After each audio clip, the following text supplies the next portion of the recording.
আমরা চাই একটা দুর্নীতিমুক্ত সুখী সমৃদ্ধ আপনার বাংলাদেশ গঠিত হোক, যেখানে আর রাষ্ট্রীয় বাহিনীর হাতে আপনার সন্তান আমাদের সন্তান আর মৃত্যুবরণ করবে না। আমরা চাই বাংলাদেশে আর বেশিরভাগ না করুক, ফর্মে আর না আসুক। যারা জনগণের প্রতিনিধিত্ব করবে, তারা শুধুমাত্র জনগণের কাছে দায়বদ্ধ থাকবে।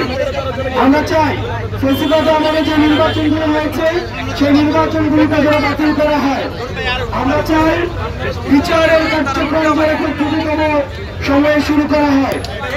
আপনারা জানেন যে আওয়ামী লীগ সরকার দীর্ঘ সময় জনগণকে বঞ্চিত করে উন্নয়নের নামে লক্ষ লক্ষ কোটি টাকা বিদেশে পাচার করেছে।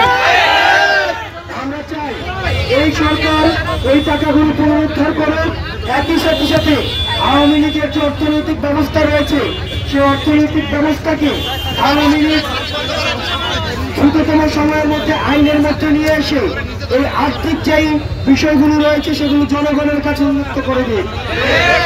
প্রিয় ফটিকছড়িবাসী, আমরা চাই না যানজট সৃষ্টি হয়ে এখানে জনদুর্ভোগ সৃষ্টি হোক।